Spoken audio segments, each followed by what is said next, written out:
Welcome back to The Top Shelf, episode 61, the literary edition, episode 61. Thank you for joining me. I hope you've been enjoying the books. Please feel free to leave a comment if you don't like my opinion or disagree with my opinion, or if you just want to give me some encouragement in this series. I've stated before that I'm going to cap this series at 100 episodes. Because that is the extent of my book collection so far. As I've lost some in moves, I've had to give some away. I gave a lot of books away. But I've also been a steady income of new books coming in, so it stays at this constant number. My name is Ernest Whiteman III. My name is Ernest Whiteman III. I'm a Northern Ramapo filmmaker, artist, writer, and media educator. And we're taking a look at the top shelf of my book collection. I have a pre-selected book, a short synopsis, a review if I've read it, and a reason why I purchased the edition. And today's book is The Lord of the Flies by William Golding. There's a William Goldman who wrote a series of books as well, but the William Golding book of Lord of the Flies is, the reason why I have this book is, again, it's another high school book that I had to read for English class. And I believe I got this when they had those free book giveaways. And they had this edition just lying in piles, so I grabbed one. The cover has always intrigued me, but the back cover painting always intrigued me more. I like the idea of, using leaves to hide your face.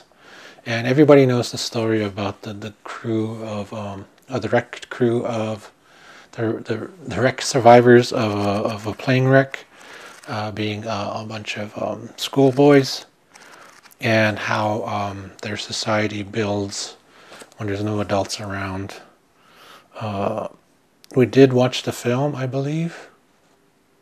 No, we didn't. We did not watch the film, because at that time there was no film to watch. There's the 1954 edition of the film that wasn't widely available at the time. And we were always talking about, Native kids couldn't sort of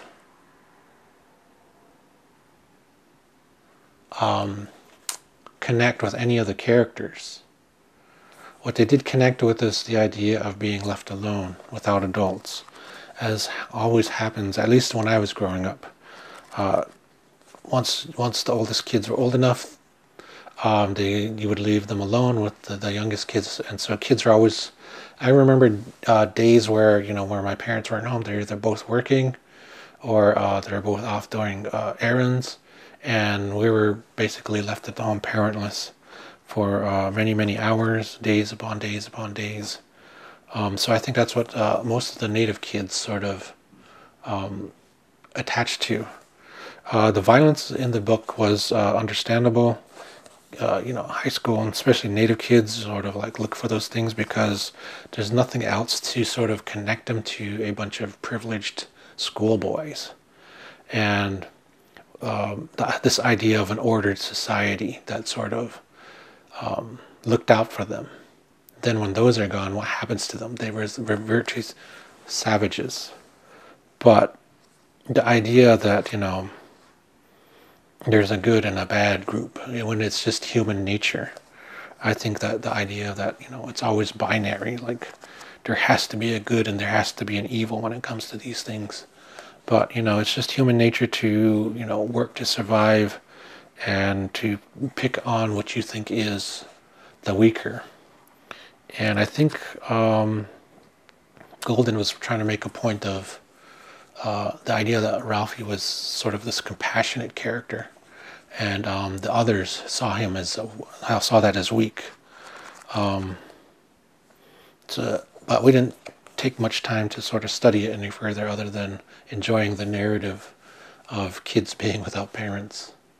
So that's on today's bookshelf. William Golding's The Lord of the Flies.